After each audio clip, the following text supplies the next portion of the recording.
Salve, salve galera, primeirão, professor Alex, Geografia. O papai chegou! Isso, vamos dar continuidade aos nossos estudos.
Demos início então a uma análise individualizada de cada fator climático e como esse fator influencia elementos de um tipo climático. Bora fazer uma breve retomada? Veja bem, latitude, que é um fator básico, mais próximo do Equador, da baixa latitude, mais quente. Mais longe do Equador, altas latitudes, mais frio. Depois falamos sobre a altitude, que tem certa relação com um outro fator que falaremos hoje, que é o relevo. Maior altitude, menor temperatura. Menor altitude, maior temperatura. Na sequência, analisamos rapidamente também uma proposta de classificação climática do alemão Köppen, que se baseia nas latitudes, adaptada. Falamos do fator maritimidade e continentalidade, a aproximação dos grandes corpos de água, o que aumenta a umidade relativa do ar e mantém um equilíbrio térmico, e o distanciamento dos grandes corpos de água, que diminui a umidade relativa do ar e aumenta a amplitude, a variação de temperatura, a variação térmica diária, mensal e mesmo anual. Hoje falaremos sobre relevo, está aí na tela, na nossa página 26, e alguns outros fatores climáticos, para poder entender a dinamicidade, o porquê de vários tipos climáticos. Isso ocorre basicamente porque existem diferentes fatores que influenciam os diferentes elementos de um clima. Parece difícil, mas na verdade, com dedicação, afinco, É a papinha do neném! é isso aí, se torna uma papinha do neném. Então bora lá. Relevo. A configuração do relevo interfere na circulação das massas de ar. Por isso que eu dizia anteriormente que existe uma relação, né, entre a altitude do relevo, que também influencia na temperatura e pressão atmosférica, assim como a configuração, a disposição do relevo também interfere na circulação de massas de ar, na circulação do vento. Os ventos são também elementos climáticos. Então veja como o relevo é um fator de grande influência nos elementos climáticos. Influencia a temperatura, a pressão e os ventos. Mesmo as serras não muito elevadas podem afetar significativamente o regime pluviométrico, a quantidade de chuvas local, ao provocar a ocorrência de chuvas orográficas. Além disso, nas montanhas mais altas é possível perceber quanto a temperatura diminui com a altitude. No entanto, As influências do relevo no clima vão muito além, visto que o relevo continental interfere diretamente na circulação atmosférica. Na América, por exemplo, o alinhamento longitudinal, orientado no sentido norte-sul, das principais formações montanhosas, a Cordilheira dos Andes e as Montanhas Rochosas, nas proximidades do litoral pacífico, e Serra do Mar e Montes Apalaches, próximo à costa do Atlântico, contribui para a formação de expressivas áreas de planícies centrais. Uma característica muito marcante do relevo da América, América do Norte e da América do Sul. Na América, por exemplo, o alinhamento longitudinal orientado no sentido norte-sul das principais formações montanhosas influencia diretamente a entrada de massas úmidas no interior do continente. Isso tem uma relação também com maritimidade e continentalidade. Veja bem, essas regiões constituem verdadeiros corredores para a movimentação de massas de ar oriundas dos polos rumo ao Equador e vice-versa. Durante o inverno, massas frias vindas da Antártida podem atingir as regiões centro-oeste e norte do Brasil, ocasionando um resfriamento repentino denominado friagem. O mesmo ocorre no hemisfério norte, onde as massas originárias do Ártico podem atingir o Golfo do México. Você tem nas duas costas da América cadeias de montanhas que impedem, como eu dizia anteriormente, a entrada da umidade dos oceanos. Porém, permite a movimentação de massas de ar nesse grande corredor que se forma nas regiões centrais da América do Sul e principalmente da América do Norte. Massas frias se deslocam do Polo Sul em direção à América do Norte, assim como massas frias se deslocam do Ártico em direção ao Golfo do México. E na América do Norte, inclusive, isso é um fator diretamente responsável pela grande incidência de ciclones e tornados. O choque de massas de ar quentes e frias em específicas condições é responsável por esses fenômenos meteorológicos. No continente eurasiano, isso significa Europa e Ásia, condicionado pelo relevo, a situação condicionada pelo relevo é bem diferente. O alinhamento das principais formações montanhosas, Pirineus, Alpes, Cárpatos, Cáucaso na Europa e Montes Zagros e Himalaia na Ásia, é transversal, no sentido leste-oeste, dificultando a chegada de massas polares à região tropical e vice-versa. Tal alinhamento interfere diretamente nos climas das regiões situadas tanto ao norte quanto ao sul das montanhas. O clima de monções do sul e do sudeste da Ásia, por exemplo, é diretamente afetado pela cordilheira do Himalaia. Suas montanhas muito elevadas não apenas ocasionam expressivas chuvas orográficas, como também dificultam a chegada de massas de ar polares à região. A diferença entre as cadeias montanhosas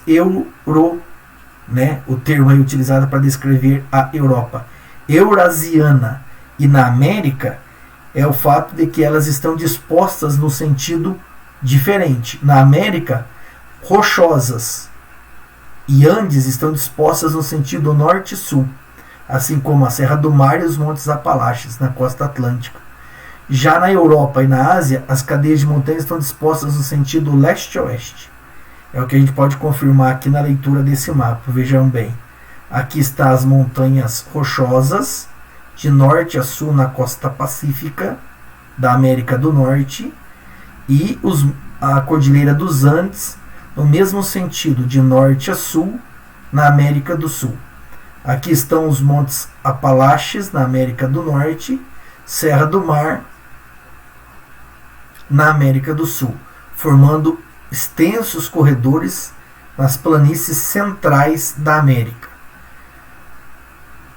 Na Europa, Pirineus, Alpes, Cáucaso, Cárpatos e principalmente o Himalaia na Ásia são cadeias montanhosas dispostas no sentido leste-oeste. Mas, de qualquer forma, independentemente da disposição do relevo, o relevo influencia como no clima? Bloqueando a passagem das massas de ar, influencia na circulação atmosférica, assim como nas temperaturas e na pressão que a gente já comentou. Fator relevo. Outro fator, correntes marítimas. As correntes marítimas, ao interferirem na temperatura e na umidade do ar situado sobre elas, afetam o clima das regiões costeiras por elas influenciadas. Temos um mapa aqui, um planisfério, né, das principais correntes marítimas do planeta. Nós fazemos a leitura das correntes marítimas seguindo a orientação da legenda do mapa, que indica que as setas azuis são correntes marítimas frias e as setas vermelhas são correntes marítimas quentes. Correntes marítimas é uma espécie de rios dentro dos mares e oceanos, com densidade, salinidade e principalmente temperaturas diferentes, também influenciadas pelo movimento de rotação terrestre.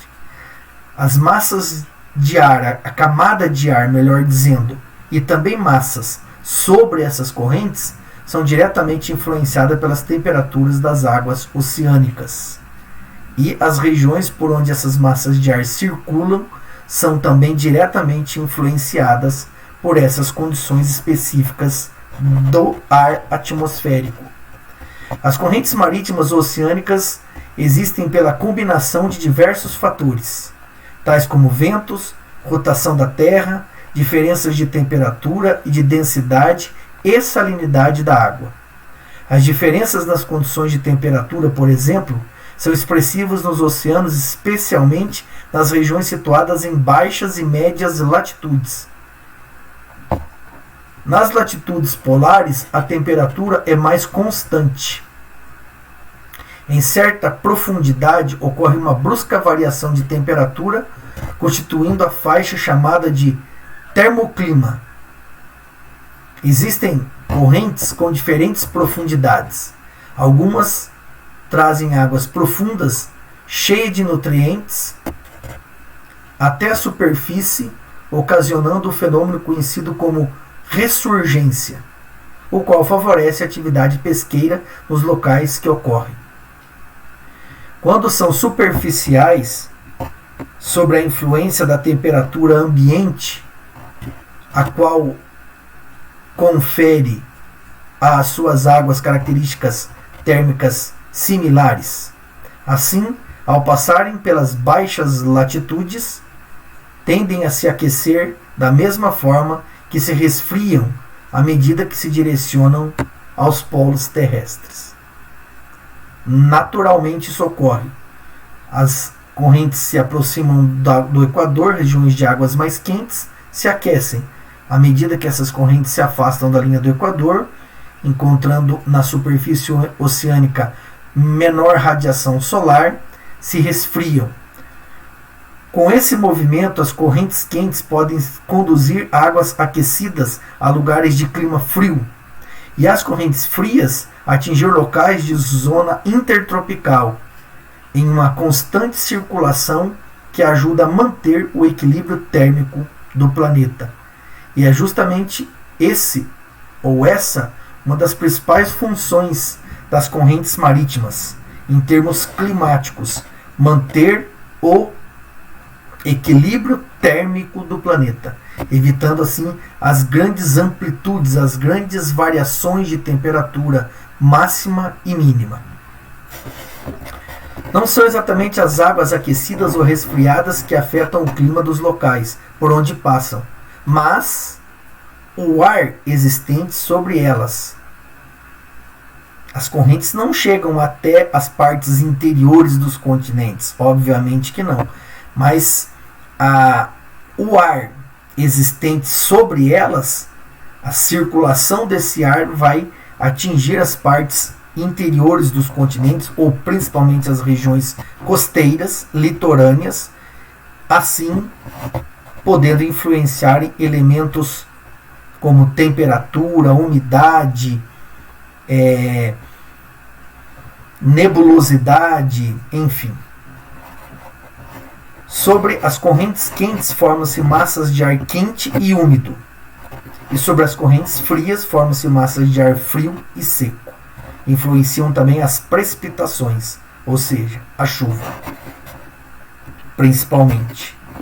Temos aqui o quadro Curiosidade, fica o convite para que vocês possam então se inteirar das informações sugeridas aqui nesse quadro Curiosidade.